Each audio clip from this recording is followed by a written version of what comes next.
Hi everyone. So today I want to talk about the things I didn't know about before keto. Okay, so there are a lot of things I didn't know, but there were things I heard about and thought were true and turned out to be untrue, or the other way around. So I want to share these things with you and hopefully can help you to gain some understanding or clarification on this way of eating. So the first thing I want to talk about is keto flu. If you're one of those people who have just come to this space and heard about keto way of eating, you will probably hear about this term called keto flu. So basically it's the symptoms that you go through when you start to reduce carbohydrate. The typical symptoms will be lethargic, feeling tired, and sometimes you have symptoms very similar to having a flu. So a lot of it is lack of energy, feeling sleepy, and feeling agitated.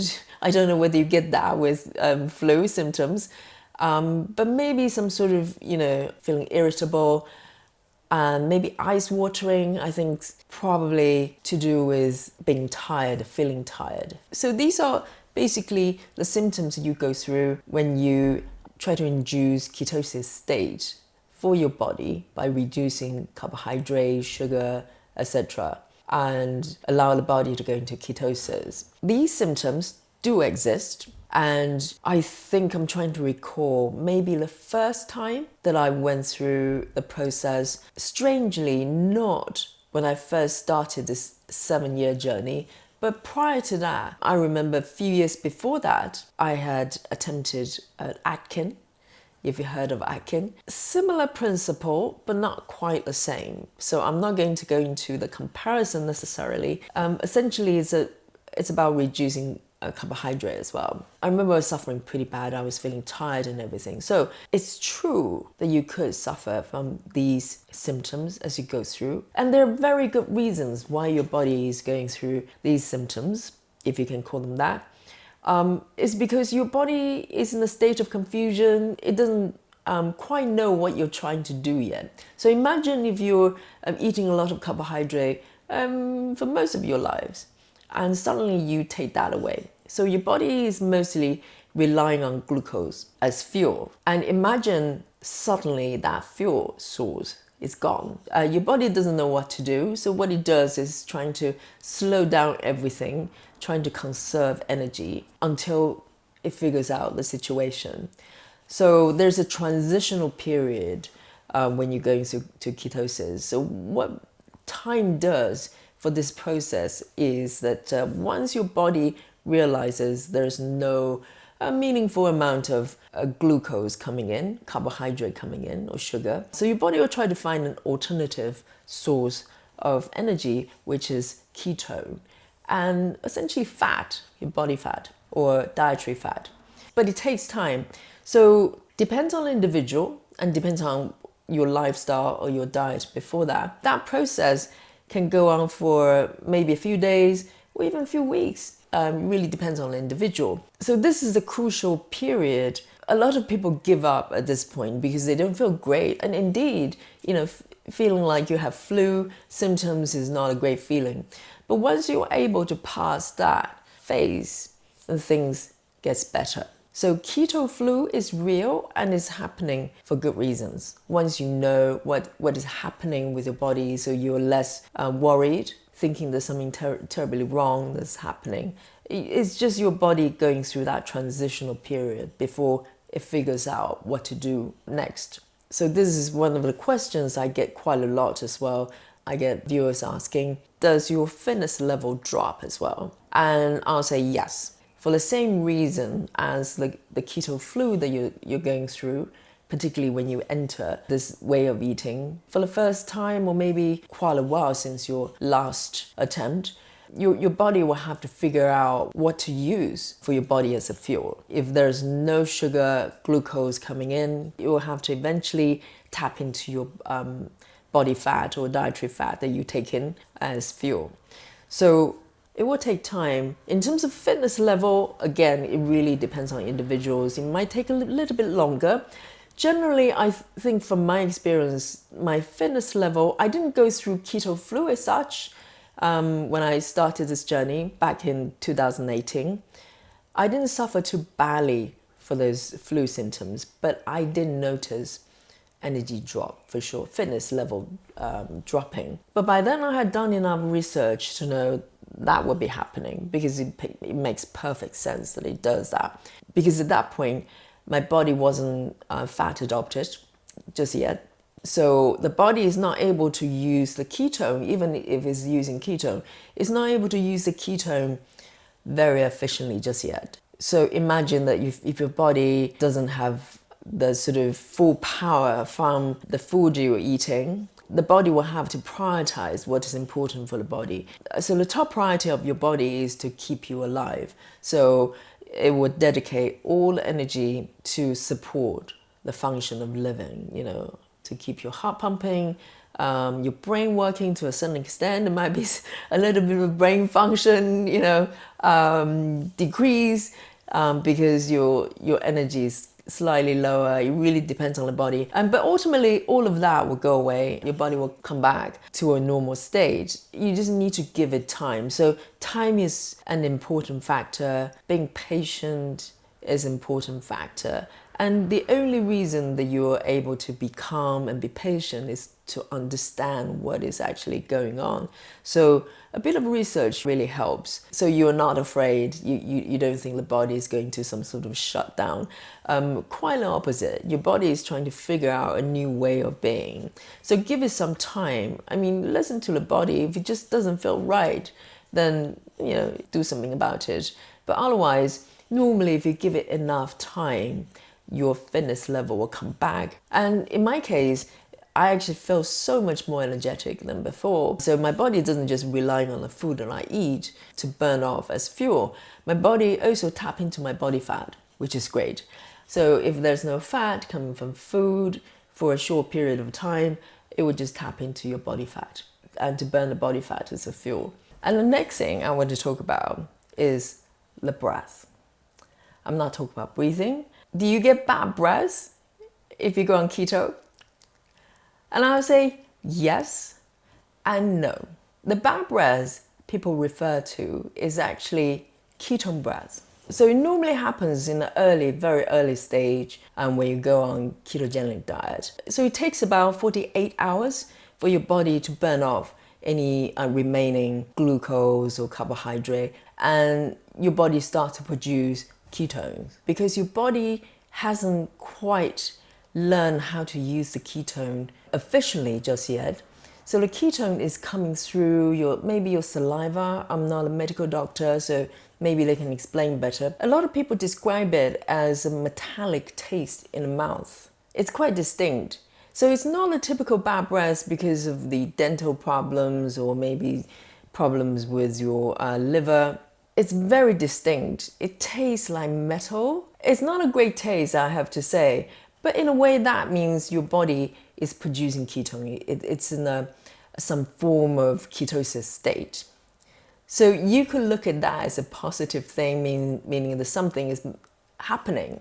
And because your body doesn't know how to use it efficiently just yet, so it's coming through, you can taste in the mouth, and very often when you test your urine, some people do the paper test of the urine. This is making ketogenic diet so it's not really attractive now. You have bad breath and you use test paper for your urine. But some people do that. Some people choose to do that in order to see if it's actually something is happening. But what it really means is if you can detect a huge amount of ketone in your urine, let's say your test paper is really dark, it's actually not such a great thing because it means your body is still going through the transitional period.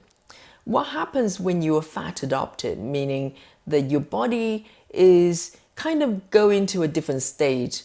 Your body has realized that now I'm going to use ketone as the fuel. Once your body has that realization, then it will start to use any excess ketone that you have. You can taste in your mouth or maybe passing out through urine, meaning you're losing the ketone, and start to use it efficiently. And once that happens, the metallic taste in the mouth will go away. It probably doesn't take that long, normally a few days or a few weeks, it will go away.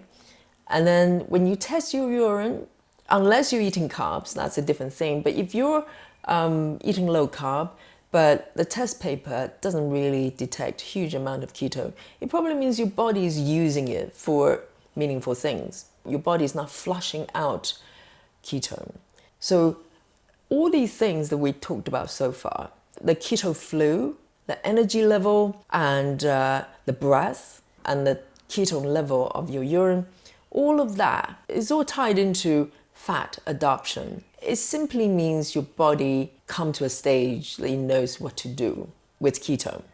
That's it. All of these things are linked together and they manifest it in different symptoms, different things. All it needs is some time for your body to adapt. And a lot of times people give up by this point because they think it's unpleasant, they don't want to feel tired, they don't want to have metallic taste in the mouth. They go, well, this is not for me. And that's fair enough. If you try it and you just really do not enjoy it, then maybe it's not for you. You know, it's not for everybody. But understanding the process and the science behind it really helps. So I hope this helps, because a lot of these things being mentioned and people get put off by it, but ultimately it's just body going through that transitional period. In the last video I talked about the occasions, maybe once a year or so, I would eat some carbs and then come back to eating low carb and ketogenic again. Once your body is fat adopted, I don't know what happens.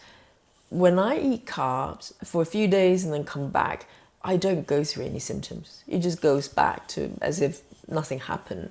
So I don't know whether, you know, your body just has more flexibility to deal with the change of fuels. I've been able to go back and forth a couple of times, even though short period, you know, of eating carbs.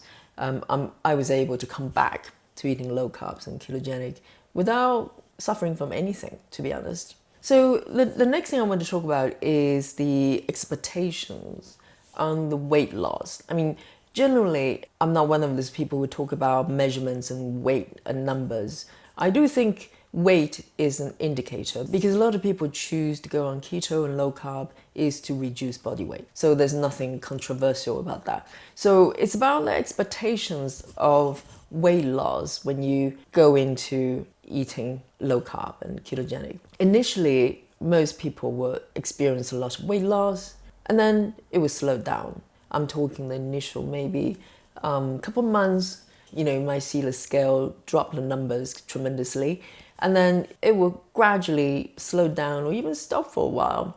So what happens is when you go into from eating sort of normal diet and then decide to go low carb. So carbohydrate and starch, it latches on a lot of fluid. If you're on a high carb diet, your body is carrying a lot of, not so much water retention, it's a natural part of eating carbohydrate. So when you reduce the carbohydrate, essentially the water get flushed out as well. So you lose a lot of body weight, but a lot of that is water, and that's what people call water weight.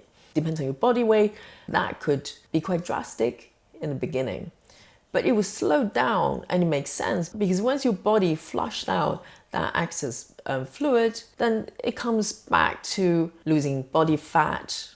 It takes much longer. A lot of people get discouraged. They describe it, maybe see it as a body plateaued, but it's about setting the realistic expectations and knowing what's happening to the body. And it's totally normal to lose a lot more weight in the beginning because of the water, and then, you know, it slows down. Your body doesn't lose fat that quickly. It takes some time. So be patient. And another thing I think is worth mentioning is the subject of gluten-free. So most of my recipes, bar maybe a few, are gluten-free. So I have a couple of recipes that I actually use vital wheat gluten for bread making, for baking. And I get questions, and surely gluten is not allowed on keto. So the answer to that is ketogenic diet is not a gluten-free diet necessarily. It can be, but it's not a requirement. Obviously, you have to look at how your body reacts to gluten, and generally I choose to eat gluten-free. So be on keto or low carb, essentially we're eliminating foods like bread, starchy food, mostly made of wheat and contains gluten. So by not eating those type of foods, by virtue, you're eating gluten-free. But it's not a requirement for people on keto to stay gluten-free, because ultimately being ketogenic is about reducing carbohydrate. And gluten in purest form on its own is quite low carb. So vital wheat gluten is actually pretty low carb. These are two different elements of a diet. So if you exclude starchy food, then it's kind of gluten-free anyway. You don't have to think about it. But it doesn't mean you cannot have gluten if it's low carb. So I just want to make that distinction. So it's really a choice that you make, whatever works for you, and it has to be sustainable. There's no point applying all these rules and trying to be the model students, but it turned out that it becomes so challenging that you can't do it anymore. So it's about being pragmatic and being realistic and do things that's actually really matter for what you're trying to achieve. It's about understanding what your body goes through. I think that helps a lot, particularly in an early stage of the process. It really helps you to not panic. Just give it sufficient time before you call it a day. So I hope this is helpful. And so follow me on Instagram if you haven't already, and check out my cookbook. It's got some really, really wonderful recipes that you can have in your pocket wherever you go. So thank you for hanging out with me today, and thank you for watching. I'll see you next time.